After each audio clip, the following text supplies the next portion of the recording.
Halo para pencari keringat, hari ini kita akan membahas tentang sepatu hiking atau mountaineering Eiger Stingray.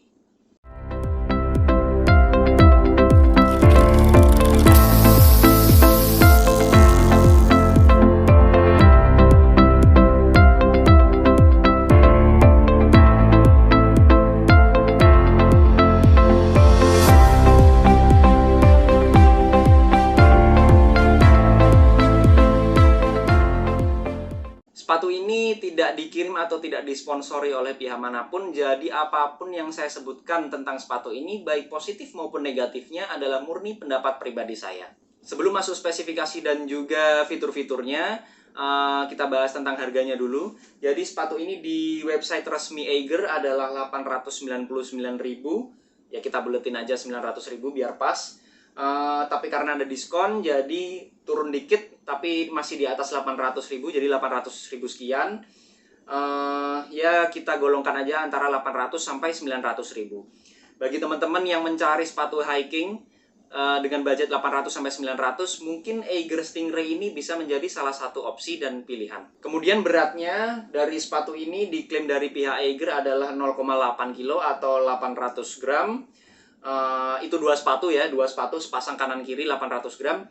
Jadi satu sepatunya 400 gram. Tapi tadi saya timbang beratnya sekitar 450 per sepatu. Kalau ditambah berarti 900 gram per sepatu. Nah tapi untuk akurasi dari alat timbangan saya juga nggak ngerti.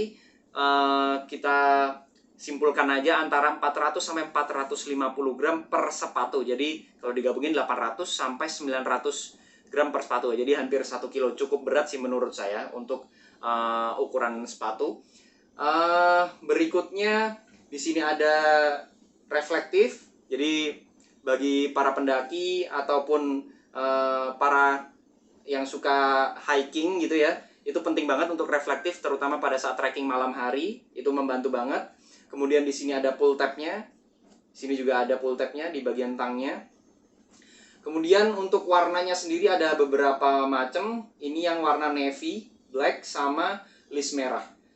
Ini bagian sini ada navy-nya,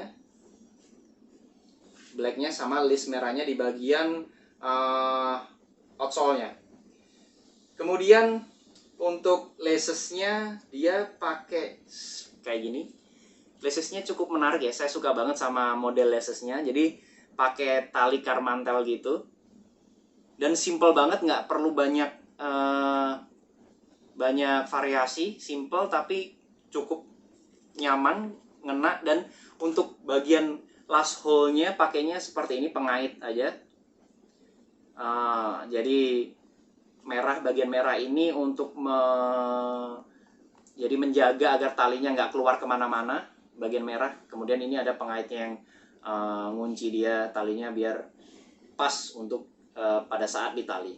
Kemudian ini tipenya adalah low cut shoe, jadi boots. Jadi boots untuk gunung, mountaineering boots, tapi dia low cut. Maksudnya tidak sampai berada di bawah, bagian kolarnya ini di bawah mata kaki. Jadi nggak sampai menutupi mata kaki. Biasanya kan ada tuh boots gunung yang sampai ke atas menutupi mata kaki kita. Nah kalau ini tipenya low cut, jadi di bawahnya mata kaki. Kalau peruntukannya, sepatu ini adalah untuk mountaineering atau trekking ringan. Jadi mungkin yang rute-rute atau medan-medan nggak terlalu ekstrim, sepatu ini bisa namanya zonanya.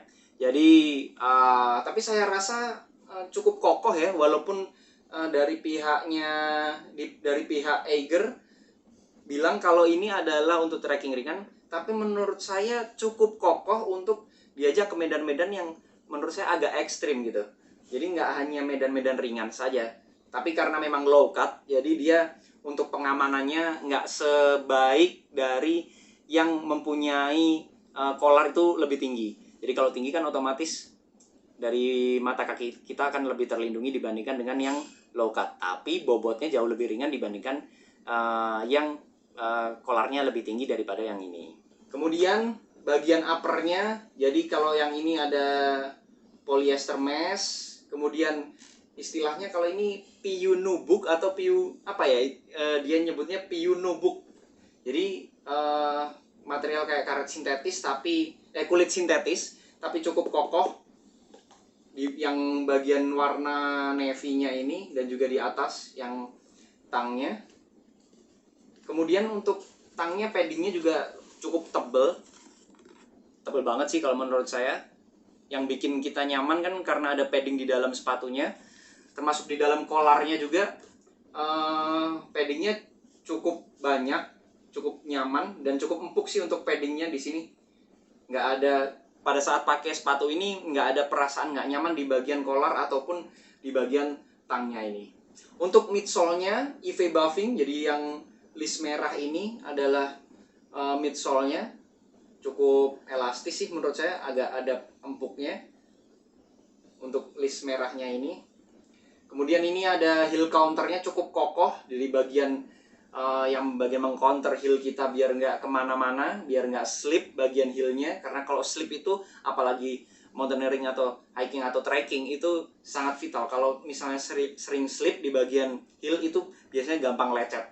Jadi ini adalah salah satu kunci biar nggak gampang lecet di bagian heel, adalah struktur heel counternya atau heel tabnya yang mumpuni dan bisa mengakomodir lockdown yang baik di bagian heel kita. Kemudian di bagian depan, jadi ini ada pelindung tambahan, jadi lebih tebal dibandingkan yang atas-atasnya atau uppernya yang lain. Dia fungsinya biar menahan atau mengunci semua struktur yang upper ini lebih bagus. Jadi nggak gampang copot lah untuk bagian uppernya dengan kuncian salah satunya dari depan ini yang berwarna hitam ini ya. Jadi biar kelihatannya kokoh karena ada bagian depannya ini. Kemudian kita bahas insole-nya. Jadi insole-nya itu istilahnya Ortholite. Dia pakainya Ortholite. Ini comfort foam insole. Jadi bisa dicopot. Saya copot dulu untuk insole-nya. Kalau dicopot itu berarti insole-nya bisa atau mudah dibersihkan ya sepatunya.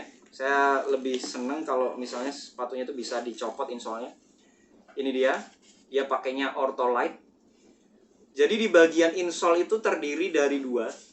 Jadi seluruhnya itu berwarna hijau seperti ini, dari depan sampai belakang Ortholite-nya. Depan sampai belakang semuanya sama, tapi di bagian tengah sampai bagian heel itu ditambahin padding warna hitam ini. Yang mana fungsinya untuk placement kaki kita biar lebih bagus. Jadi nggak geser kanan kiri. Jadi terkunci dengan baik di tempat yang sudah disediakan di sini, seperti baknya gitu, wadahnya, biar nggak gampang bergerak kemana-mana. Tentu saja untuk mengurangi cedera atau lecet di bagian telapak kaki kita. Saya masukkan lagi untuk insole-nya. Sebelum saya masukkan, di bawah insole-nya itu ada semacam plat seperti ini. Mungkin kelihatan nggak ya? Mungkin teman-teman agak susah ya lihatnya. Jadi kalau diketuk kayak gini nih. Jadi platnya itu cukup keras. Bunyinya aja kayak gitu. Nah, itu di bawahnya insole secara langsung. Jadi yang membantu comfy-nya adalah insole-nya ini. Tapi kalau lama-kelamaan trekking dalam waktu yang lama, menurut saya insole ini tidak banyak membantu. Jadi malah yang lebih kerasa adalah kerasnya dari plat ini. Saya kurang paham sebenarnya kenapa placement-nya ada di bawah insole secara langsung. Tapi mungkin untuk menambah struktur atau kekuatan daripada midsole ataupun outsole-nya sepatu ini. Jadi saya rasa kekokohannya nggak diragukan lagi sih, ada platnya segala kan. Jadi cukup kuat menurut saya. Walaupun ini sebenarnya bisa ditekuk sih. Untuk bagian depan, platnya itu setengah dari sini sampai belakang. Dari depan sini sampai belakang itu platnya. Yang nggak ada platnya di depan sini bisa ditekuk. Nah, seperti ini. Belakang ini ada platnya. Kalau platnya nggak bisa ditekuk ya. Platnya kaku banget. Bisa denger ya untuk suara platnya diketuk pakai kuku tadi ngetuknya. Kemudian kita bergerak ke bagian outsole-nya. Outsole-nya pakai Vibram Winkle. Jadi kalau menurut saya outsole itu adalah bagian terpenting dari sepatu outdoor karena membutuhkan cengkraman yang baik di segala medan, baik basah, batu, tanah, semuanya. Outsole ini yang mempunyai peranan terpenting kalau menurut saya agar tidak jatuh, pleset, dan cedera. Menurut saya karena sudah pernah dipakai ya dari naik gunung, udah pernah dipakai naik gunung. Pada saat itu juga cuacanya hujan, licin.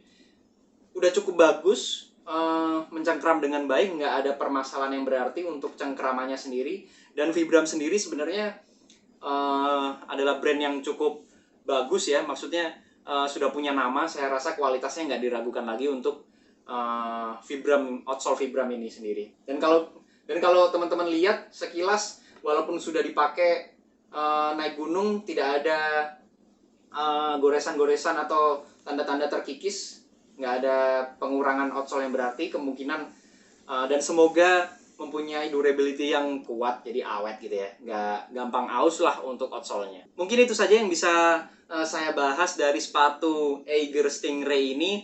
Mungkin kalau teman-teman merasa cocok dengan fitur-fiturnya atau dengan budgetnya 800 sampai 900 ribuan, silakan dicek atau dibeli di toko online ataupun di toko resminya Eiger ya. Mungkin itu saja yang bisa saya bahas dari Eiger Stingray ini. Mungkin kalau teman-teman punya pengalaman dengan sepatu ini, yang sudah pernah nyobain, gimana keluh kesahnya tentang sepatu ini, bisa saling sharing di kolom komentar. Kalau mau nanya-nanya boleh di kolom komentar aja, kita saling sharing informasi. Jangan lupa berkeringat hari ini. Assalamualaikum warahmatullahi wabarakatuh.